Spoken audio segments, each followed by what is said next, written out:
Lagi anak-anak kelas 9, kita bertemu lagi di mata pelajaran prakarya. Hari ini kita akan belajar materi yang selanjutnya, yaitu bab 2 tentang produk rakitan listrik dan model bangunan teknologi. Oke, kita semua siap ya? Oke, yang pertama kita belajar tentang produk rakitan, ya, tentang teknologi listrik. Oke, listrik sudah ada sejak adanya jagat raya ini, bahkan saat kehidupan belum ada di planet ini, yaitu lebih dari 4.000 juta tahun yang lalu. Ledakan petir yang kuat sudah menerangi langit. Petir merupakan salah satu pertunjukan alam yang paling dramatis dari bentuk energi, yaitu listrik. Sejalan dengan perkembangannya, kehidupan listrik menjadi bagian yang sangat penting dalam kehidupan manusia.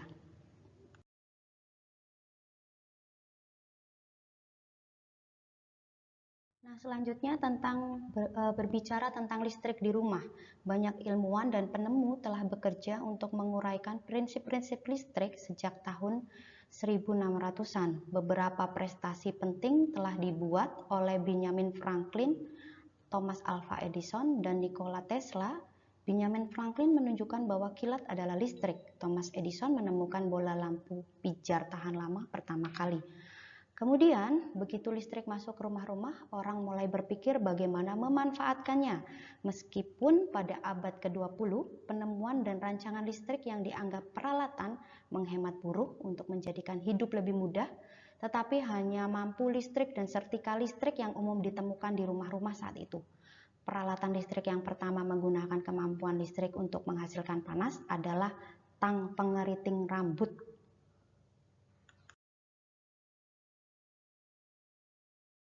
Jenis produk rakitan berteknologi listrik.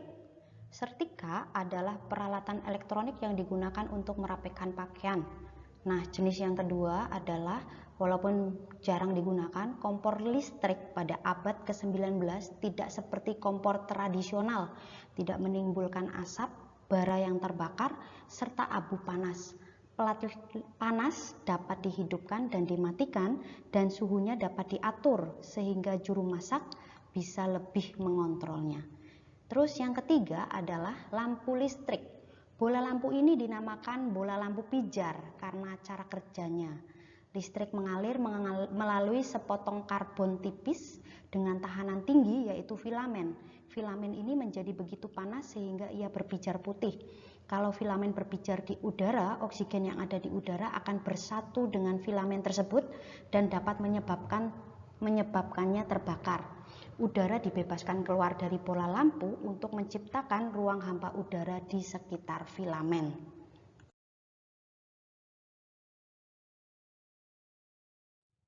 Yang selanjutnya ada loudspeaker. Untuk mendengarkan siaran radio pertama, orang harus menggunakan headphone, kemudian dikembangkan menjadi loudspeaker sehingga lebih dari satu orang bisa mendengarkan suara radio pada waktu bersamaan. Kemudian, alat yang selanjutnya adalah kulkas atau lemari pendingin. Adalah alat yang digunakan untuk mendinginkan atau mengawetkan makanan. Freezer adalah salah satu bagian yang berfungsi sebagai pembeku.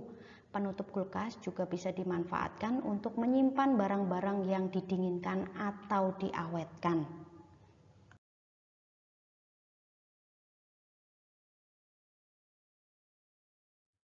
Yang selanjutnya adalah alat dan bahan yang berhubungan dengan listrik. Oke, alat dan bahan yang pertama adalah beberapa jenis obeng. Oke, anak-anak perlu ketahui obeng itu memiliki banyak jenisnya, yaitu ada obeng positif, obeng plus kalau kita bilang ya, dan obeng negatif, obeng min, dan ada pula obeng elektrik ya, dia menggunakan listrik untuk penggeraknya. Oke ya, yuk alat yang lain selanjutnya ya. Oke, yang selanjutnya anak-anak, di sini ada beberapa jenis tang. Anak-anak bisa lihat banyak sekali jenisnya dan dengan berbagai fungsi ya. Ada tang potong, tang jepit, dan ada banyak lagi macamnya. Anak-anak bisa baca untuk lebih jelasnya di buku yang sudah memberikan.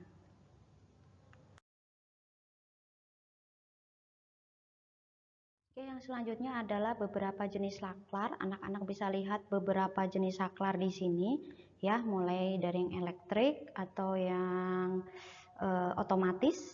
Anak-anak juga bisa lihat. Silakan ya, anak-anak juga bisa baca lebih jelasnya di buku prakarya.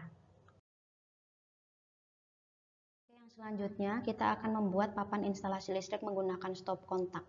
Apa sih tahapan pembuatan papan instalasi listrik menggunakan stop kontak? Yang pertama kita buat perencanaannya, identifikasi kebutuhannya. Terus yang kedua kita buat persiapan atau idenya.